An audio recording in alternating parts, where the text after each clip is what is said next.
Hello दोस्तों, नमस्कार। मैं बीके पाठक स्वागत करता हूं आप सभी का आपके अपने YouTube channel the study cafe concept से कट ऑफ तक पर आप सभी का बहुत बहुत स्वागत है। आज मैं एक स्पेशल वीडियो लेकर आया हूं दोस्तों, और इस वीडियो में हम फिजिक्स की उस मुसीबत को सॉल्व करेंगे जो बच्चों को बड़ी प्रॉब्लम करती है, और स्पेशली आर्ट वाले बच्चे हार मान ही जाते हैं, साफ सुथरा मान के बैठते हैं हार। ऐसी एक प्रॉब्लम आज सॉल्व कर रहे हैं, और ये प्रॉब्लम है समानुपाती व्युत्क्रमानुपाती का रिश्ता। समानुपाती व्युत्क्रमानुपाती उन प्रॉब्लम्स में से एक है जो आर्ट वाले के ऊपर होकर एरोप्लेन की तरह जाती है, उसको कुछ पल्ले नहीं पड़ता कि सर ये ऐसे कैसे हो गया, सर क्या समानुपाती है, क्या व्युत्क्रमानुपाती है, क्या वर्ग समानुपाती है, क्या वर्ग व्युत्क्रमानुपाती है। बच्चा इनसे डरता है, और जब थ्योरेटिकल क्वेश्चन की तो बात छोड़िए, न्यूमेरिकल आ जाता है तो बिल्कुल ही मामला गड़बड़ हो जाता है। तो आज हम बेसिक से इस चीज को समझेंगे कि समानुपाती क्या है, व्युत्क्रमानुपाती क्या है, कैसे इनको रिलेट किया जाता है, कैसे क्वेश्चन सॉल्व किए जाते हैं, कैसे इनके ग्राफ्स बनते हैं। बहुत ध्यान से देखिएगा, मैं एक फॉर्मूले की बात कर रहा हूं आपसे, और ये फॉर्मूला अपना है चाल बराबर दूरी बटा समय। देखिए समानुपाती व्युत्क्रमानुपाती समझना है अपने को, तो अपन क्या करेंगे, एग्जाम्पल से ही स्टार्ट करते हैं। चाल बराबर दूरी बटा समय हमने लिख दिया, स्पीड बराबर डिस्टेंस अपॉन टाइम। सही है, डिस्टेंस अपॉन टाइम। क्लियर हुई बात यहां तक? चलिए अब देखिए, चाल बराबर दूरी बटा समय। देखिए ये इधर है, बराबर के एक राशि इधर होती है और अन्य राशियां इधर होती है, इसको आरएचएस एलएचएस कह सकते हो, और राइट, अरे left hand side right hand side. अब देखिए ये जो राशि, हम सबसे पहले इसकी बात करेंगे, ये किसके समानुपाती है और किसके व्युत्क्रमानुपाती। देखिए नाम को पकड़िए सबसे पहले, समानुपाती। समानुपाती का मतलब होता है डायरेक्ट प्रोपोर्शनल, समान अनुपात में। समान अनुपात में मतलब कि चाल दूरी के समान अनुपात में है, जैसे जैसे दूरी बढ़ेगी वैसे वैसे चाल बढ़ेगी। लेकिन दूरी कब? समय के साथ, समय के सापेक्ष जैसे जैसे दूरी बढ़ेगी वैसे वैसे चाल बढ़ेगी।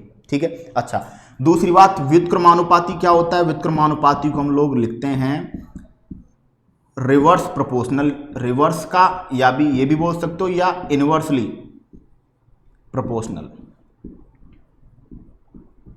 अब इनके हिंदी में एक नाम और सुन लीजिए, समानुपाती को अनुक्रमानुपाती भी कहते हैं। समानुपाती को अनुक्रमानुपाती और व्युत्क्रमानुपाती को विलोमानुपाती कहा जाता है, विलोम अनुपात में। ठीक है। अब देखिए, अब जो आमने सामने हैं वो समानुपात में है, और जो ऊपर नीचे क्रॉस पे हैं वो व्युत्क्रमानुपात में है। अब इस चीज को समझिए, देखिए चाल बराबर दूरी बटा समय। देखिए यदि समय कांस्टेंट है, हमेशा जब भी आप संबंध निकालते हो तो केवल दो राशियों का संबंध निकालना होता है, बाकी सभी राशियां कांस्टेंट हो जाती हैं। जैसे समय कांस्टेंट है, समय कांस्टेंट का मतलब एक बंदा पहले सेकंड में कितना चला? 20 मीटर चला। दूसरे सेकंड में वो 50 मीटर चला। तीसरे सेकंड में बंदा 60 मीटर चला। अब सोचो, टाइम कांस्टेंट है, एक सेकंड, लेकिन उस टाइम में पहले सेकंड में 20 मीटर चला, दूसरे सेकंड में 50 मीटर, तीसरे सेकंड में 60 मीटर। यानी समय कांस्टेंट है और दूरी क्या हो रही है? बढ़ रही है। अब चाल और दूरी आपस में समानुपाती है। क्यों है समानुपाती? क्योंकि समय यहां पर क्या है? कांस्टेंट। समय कांस्टेंट है तो चाल सीधे सीधे किस पर निर्भर करेगी? दूरी पर। समय नियत है और दूरी समय के साथ बढ़ रही है, तो चाल भी समय के साथ क्या होगी? बढ़ेगी।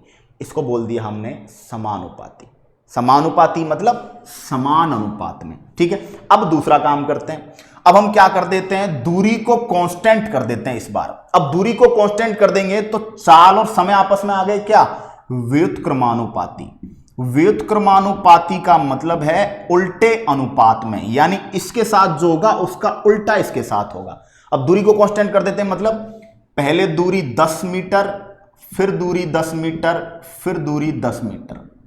ये 10 मीटर दूरी चली इसने 1 सेकंड में, अगली 10 मीटर चली 2 सेकंड में, और अगली 10 मीटर चली 3 सेकंड में।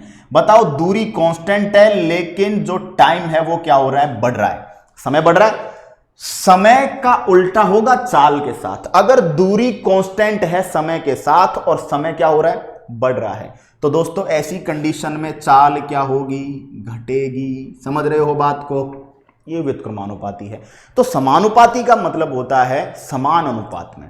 जब कोई एक राशि कांस्टेंट हो और दो राशियां आमने सामने आ जाएं तो वो समान अनुपात में हो जाती है, ठीक है। और जब कोई राशि कांस्टेंट में हो, जैसे दूरी कांस्टेंट है और ये राशियां ये ऊपर नीचे आ गई, तो ये क्या होगी बताओ, व्युत्क्रमानुपाती होगी। अब समानुपाती व्युत्क्रमानुपाती को मैं जिस रिश्ते से बताता हूं वो है बेटा दोस्ती और दुश्मनी, ठीक है।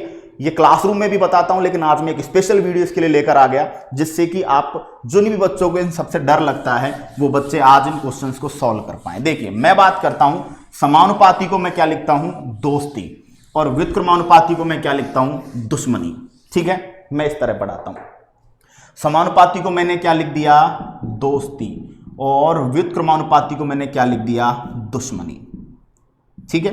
एक तो ये चीज। एक बात बताइए, हमने एक फॉर्मूला लिखा, क्या फॉर्मूला लिखा, गुरुत्वाकर्षण बल का, F गुरुत्वाकर्षण बल का हमने फॉर्मूला लिख दिया क्या, m1 m2 upon r square, ठीक है। यहां पे लिखा होता है g। अब g आपको पता है गुरुत्वीय नियतांक है, कांस्टेंट है। किसी भी कांस्टेंट राशि या किसी भी संख्या का समानुपाती व्युत्क्रमानुपाती के रिश्ते में फर्क नहीं पड़ता है। कोई भी संख्या लिखी हुई है नीचे, इसकी जगह 1/2 लिखा होता है। जैसे फॉर्मूला है गतिज ऊर्जा का, K बराबर हाफ mv², तो ये हाफ का हमारे किसी काम का नहीं है जब हम समानुपाती व्युत्क्रमानुपाती देख रहे हैं। अब समानुपाती व्युत्क्रमानुपाती से क्वेश्चन कैसा आता है, क्वेश्चन ऐसा आता है कि दो पिंडों के जैसे गुरुत्वाकर्षण है, तो यहां पर दो पिंडों के द्रव्यमान m1 m2 है और उनके बीच की दूरी आप क्या है, उसका स्क्वायर है, ठीक है। अब समझिए ये जो f है ना, ये f इन दोनों के क्या है, समानुपाती है, m1 इंटू m2 के समानुपाती है, और f जो है ये 1/r² के व्युत्क्रमानुपाती है। अगर द्रव्यमान कांस्टेंट है तो बल सीधा सीधा r² के क्या हो जाएगा, व्युत्क्रमानुपाती हो जाएगा। और अगर दूरी कांस्टेंट है तो बल सीधा सीधा दोनों द्रव्यमानों के मल्टीप्लिकेशन के समानुपाती हो जाएगा। और अगर दोनों में ही चेंज हो रहा है तो हम दोनों पे ही अप्लाई करेंगे, इनके साथ दोस्ती और इसके साथ दुश्मनी, ठीक है। इसी तरह यहां आते हैं, गतिज ऊर्जा द्रव्यमान के समानुपाती है और गतिज ऊर्जा वेग के स्क्वायर के समानुपाती। अच्छा एक चीज और ध्यान रखिए कि दोस्ती दुश्मनी में जितनी घात, जितनी पावर लगी है, जितनी घात उतना मजबूत रिश्ता। चाहे आप बात दोस्ती की करो चाहे दुश्मनी की करो, जितनी पावर लगी हुई है रिश्ता उतना क्या हो जाएगा, मजबूत हो जाएगा। अब चलिए सॉल्व करते हैं। क्वेश्चन क्या आता है, क्वेश्चन आता है जैसे इसकी बात कर लेते हैं कि दो द्रव्यमानों के बीच की दूरी क्या कर दी, आधी। दो द्रव्यमानों के बीच की दूरी आपने आधी कर दी, गुरुत्वाकर्षण बल पर क्या प्रभाव पड़ेगा। अब इस चीज को सोचिए, दूरी का गुरुत्वाकर्षण बल के साथ कौन सा रिश्ता है बेटा, दुश्मनी। दुश्मनी समझते हो, दुश्मनी एक वो रिश्ता है जिसमें दुश्मन का फायदा होता है तो हमारा नुकसान, और दुश्मन का नुकसान तो हमारा फायदा। यानी जब दो राशियों के बीच दुश्मनी या व्युत्क्रमानुपाती का रिश्ता हो तो एक राशि बढ़ेगी तो दूसरी घटेगी, एक घटेगी तो दूसरी बढ़ेगी, उल्टा होगा। अच्छा स्क्वायर लगी हुई है तो उल्टा भी स्क्वायर में ही होगा। जैसे मान लीजिए दूरी आपने आधी कर दी तो पहले इसका स्क्वायर कीजिए, आधे का स्क्वायर करोगे कितना हुआ, 1/4। अब 1/4 दूरी के साथ हुआ है तो दुश्मनी लगाओ, किसके साथ, बल के साथ। अगर दूरी 1/4 हो गई तो इसका उल्टा करो, बल कितने गुना होगा, 4 गुना होगा। दोबारा समझाता हूं, देखिए जब दो राशियों में व्युत्क्रमानुपाती का रिश्ता होता है तो उन दोनों का संबंध एक दूसरे का उल्टा होता है। एक आधी होती है तो दूसरी डबल हो जाती है, एक डबल होती है तो दूसरी आधी हो जाती है, उल्टा चलता है, ठीक है। अब रिश्ता स्क्वायर में है, स्क्वायर में तो आप जो भी चीज दी गई उसको पहले डबल करो, स्क्वायर में करो। जैसे r को आधा किया है, आधा किया तो पहले इसका स्क्वायर करो 1/4, 1/4 के बाद दुश्मनी अप्लाई करनी है, पलट दो, उत्तर क्या आ गया, 4 गुना। चलिए इसी ही क्वेश्चन में आपको यह दे दिया जाता कि दो पिंडों में से m1 का द्रव्यमान 4 गुना और m2 का द्रव्यमान 6 गुना कर दिया जाए तो गुरुत्वाकर्षण बल पर क्या प्रभाव पड़ेगा, ठीक है। दूरी के बारे में कुछ नहीं कहा है। दो पिंड हैं जिनके मध्य गुरुत्वाकर्षण बल लग रहा है कोई, और दोनों पिंडों में से पहले का द्रव्यमान 4 गुना कर दिया, दूसरे का द्रव्यमान 8 गुना कर दिया। अब गुरुत्वाकर्षण बल पर क्या प्रभाव पड़ेगा? बच्चों यहां पर दूरी के बारे में कुछ भी नहीं बोला है, तो हम दूरी को क्या मानेंगे? कांस्टेंट। अगर दूरी कांस्टेंट है तो बताओ गुरुत्वाकर्षण बल सीधा सीधा दोनों द्रव्यमानों के गुणनफल के समानुपाती है। समानुपाती का मतलब होता है समान अनुपात में। यार ये 4 गुना हुआ तो बल कितने गुना होगा? 4 गुना। ये 6 गुना हुआ तो बल कितने गुना हुआ? 6 गुना। इसकी वजह से 4 गुना, इसकी वजह से 6 गुना। ये दोनों मल्टीप्लाई है तो ये दोनों भी मल्टीप्लाई हो जाएंगे। उत्तर क्या आएगा? 24 गुना। समझ में आई बात? शायद समझ में आया होगा। ठीक है। अब क्वेश्चन ऐसे भी आ सकता है, दो द्रव्यमानों के बीच की दूरी जैसे जैसे घटती जाती है गुरुत्वाकर्षण बल पर क्या प्रभाव पड़ेगा? एक बात बताओ, दो द्रव्यमानों के बीच की दूरी जैसे जैसे घटेगी, इसके साथ रिश्ता देखो क्या है? दुश्मनी। दुश्मनी है तो दूरी जैसे जैसे घटेगी गुरुत्वाकर्षण बल वैसे वैसे बढ़ता जाएगा। ठीक है। दूरी की तुलना में कम बढ़ेगा कि ज्यादा? ज्यादा। क्यों? क्योंकि ये स्क्वायर में दूरी आधी होगी। दूरी हुई है आधी, दूरी तो आधी घटी है, लेकिन ये कितने गुना हो गया? 4 गुना। क्यों?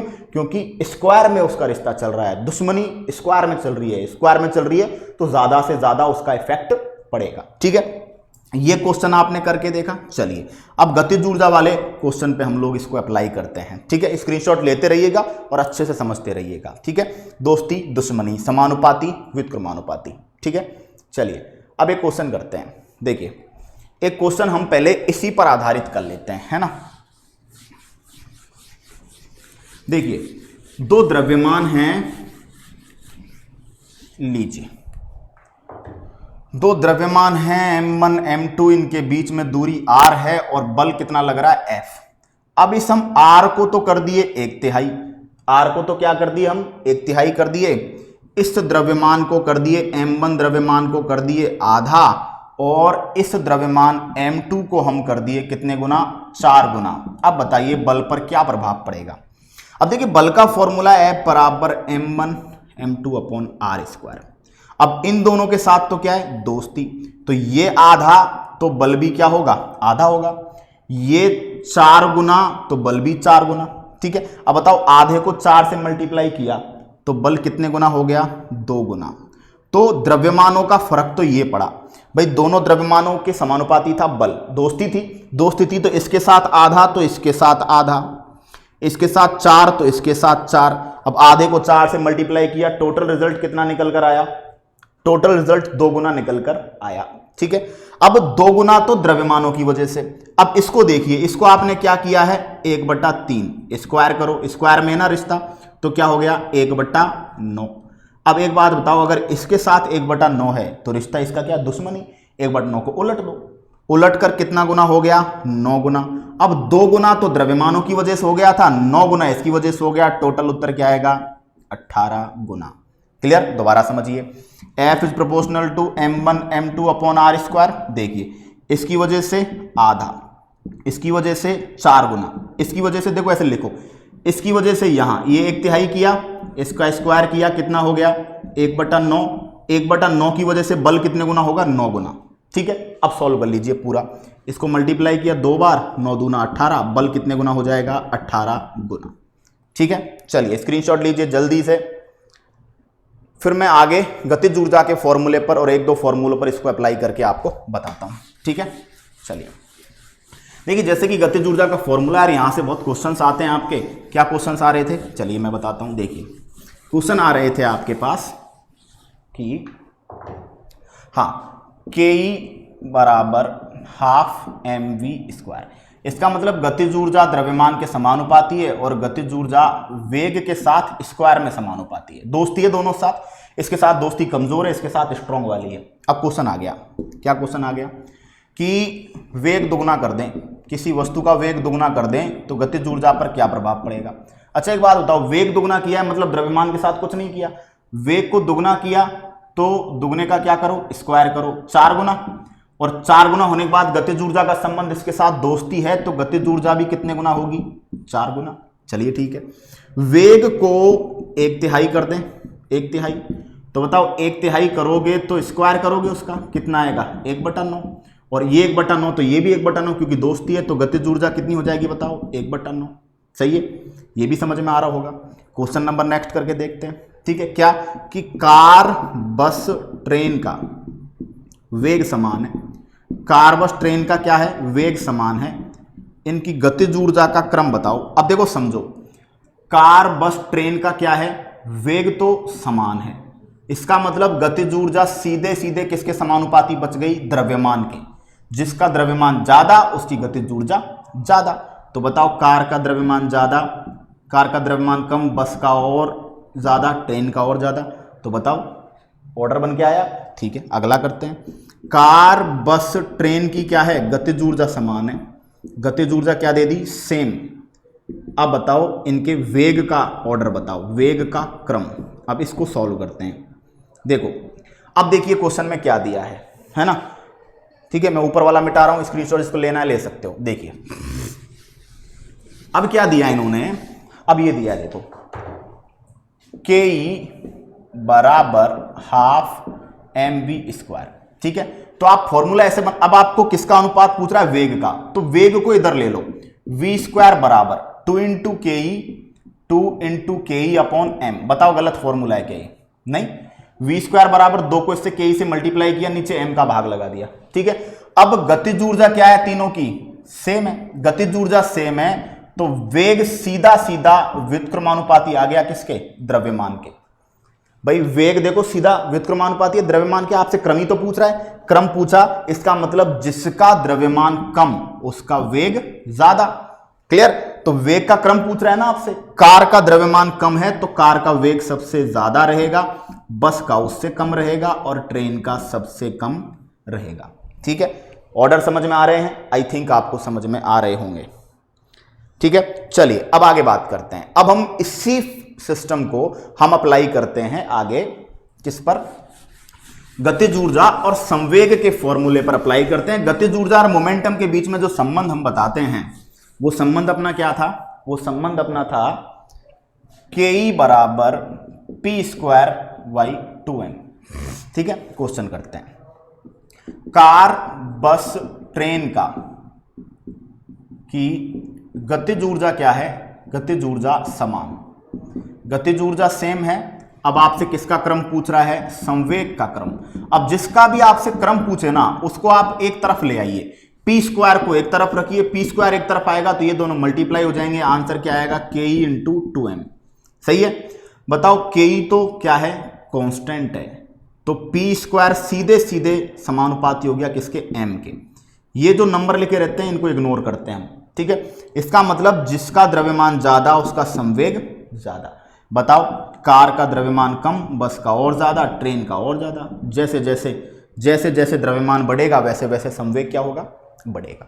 ठीक है, तो ये समानुपाती व्युत्क्रमानुपाती का रिश्ता है जो आपको अप्लाई करना है। जब भी आपसे कोई क्रम पूछे या आपको किसी भी राशि को प्रभावित करने का पूछे, तो आप उस राशि को एक तरफ उठाकर ले आइए, है ना, आप उस राशि को एक तरफ लेकर आ जाइए, आपका क्वेश्चन सॉल्व हो जाएगा। ठीक है, चलिए अब जैसे हम इनके ग्राफ्स की भी बात करते हैं। देखिए जब एक राशि दूसरी राशि के सीधे समानुपाती होती है तो दोनों राशियों का जो ग्राफ बनता है वो सीधी रेखा में बनता है। समझ में आई यहां तक बात, सीधी रेखा में ग्राफ बनेगा। अगर कोई राशि एक दूसरे के व्युत्क्रमानुपाती है एक घात में, तो उनका जो ग्राफ है वो ऐसा बनता है। ठीक है, क्लियर। चलिए तीसरा, ये x और y का ग्राफ है ना, क्लियर। चलिए अब मान लो, अच्छा इसी क्वेश्चन में वो आपसे ये किस किस का ग्राफ है, x का और y का। ठीक है, आपको ये दिया हुआ, ये दिया हुआ। इसी क्वेश्चन में आपको ये ग्राफ दे दे कि x और 1/y के बीच क्या बताओ, ग्राफ बताओ। अब एक चीज सोचो, x के व्युत्क्रमानुपाती y है, लेकिन अगर आपसे पूछे 1/y, तो 1/y तो पूरा तो x के समानुपाती है। भाई अगर y पूछे आपसे y, तो y तो x के व्युत्क्रमानुपाती है, इसलिए आपने ये ग्राफ बना दिया। लेकिन आपसे पूछे कि x का 1/y के साथ संबंध बताओ। एक चीज बताओ, y अगर बढ़ेगा तो x घटेगा, लेकिन अगर y बढ़ेगा तो 1/y की वैल्यू क्या होगी, घटेगी, 1/y की वैल्यू बढ़ेगी। अरे एक चीज समझो, y पहले 2 था तो इसकी टोटल वैल्यू 1/2 होगी, है ना। अच्छा बाई फिर क्या कर दिया, 3 कर दिया, तो 1/3 आ जाएगी। इसका मतलब जैसे जैसे आप बाई को बढ़ाओगे, ठीक है, तो x घटेगा। ये तो क्लियर है, ये तो व्युत्क्रमानुपाती से ही पता चल गया। लेकिन y का मान घटाने पर साथ में 1/बाई का मान बढ़ा रहे हो, तो 1/बाई का मान क्या हो रहा है, घट रहा है। और 1/बाई का मान घट रहा है, x का भी मान क्या हो रहा है, घट रहा है। इसका मतलब x और 1/y इन दोनों के बीच में रिश्ता समानुपाती है, तो इसका ग्राफ कैसा बनेगा, ऐसा। ठीक है, क्लियर। ये x और y का ग्राफ बना है। x और y आपस में व्युत्क्रमानुपाती हैं, लेकिन x और 1/y ये आपस में समानुपाती है। ध्यान रखना, इस तरह का ग्राफ कंफ्यूज करता है। ठीक है, तो ये ग्राफ था किसकी पावर का, 1 पावर का। x डायरेक्ट y के साथ है, समानुपाती। ऐसा ग्राफ आपका धारा और प्रतिरोध का, जो वोल्टेज और करंट का ग्राफ आता है, वो सरल रेखा में आता है। ठीक है, इसी तरह आपका उसका दूरी और समय का ग्राफ जो आता है वो भी सीधी रेखा में आता है। ठीक है, तो जो राशियां एक दूसरे के साथ सीधे समानुपात में होती हैं उनका ग्राफ हमेशा स्ट्रेट लाइन प्राप्त होता है। ठीक है, ये 1/y वाला विशेष रूप से ध्यान रखना बच्चों, क्योंकि ये एग्जाम में दिक्कत कर जाता है। ओके, अब हम बात करते हैं दूसरे ग्राफ्स की। देखिए, एक ग्राफ है आपका a is proportional to b², ठीक है, और एक है a is proportional to 1/b²। ठीक है, चलिए अब देखिए a b के क्या है, तो a और b का ग्राफ आपको बनाना है, तो ये ऐसा बनेगा भाई। b बढ़ रहा है, b अगर दुगना करोगे तो a 4 गुना होगा, तो ये ग्राफ इस तरह बनेगा। ठीक है, और इसका जो ग्राफ है a और b का, ठीक है, ये व्युत्क्रमानुपाती, इसका ग्राफ ये बनेगा। ठीक है, क्लियर। अच्छा, एक चीज और आ जाए आपकी, एक चीज और आ जाए कि a is proportional to √b, ऐसा आ जाए, a is proportional to √b, या इसको ऐसे भी कह सकते हो a is proportional, a² is proportional to b, ऐसा कहीं पर रिश्ता आ जाए आपके सामने, ग्राफ पूछ ले आपसे a² is proportional to b। भाई एक बात बताओ, a is proportional to √b है, √b का स्क्वायर किया तो ये तो हो गया b, और a का स्क्वायर किया a², तो इसका जो ग्राफ आपके आगे बनेगा, इसका ग्राफ आपको ऐसा बनता हुआ दिखेगा, a और b का। तो ये ग्राफ का ध्यान रखना, अगर सरल रेखा समानुपाती है सीधे, ठीक है, जैसे हमने पढ़ा a इज प्रोपोर्शनल b, तो a और b का ग्राफ कैसा बनेगा, सीधा। a is proportional to 1/b, तो इनका ग्राफ कैसा बनेगा, a और b का उल्टा। ठीक है, ये स्क्वायर का है, ये ऑपोजिट स्क्वायर का है, और ये इसका है। ठीक है, 5 ग्राफ मैंने आपको समझाए हैं, और आई होप आपको ये समझ में आया होगा। क्वेश्चंस पर मैंने अप्लाई भी करके दिखाया। अगर कोई और दिक्कत आती है तो 1-2 और वीडियो में सीरीज में लेकर आएंगे। तो दोस्तों, आई होप आपने इस वीडियो को एंजॉय किया होगा। अगर नेक्स्ट क्लास में बात करेंगे, तब तक के लिए टाटा, बाय बाय, जय हिंद।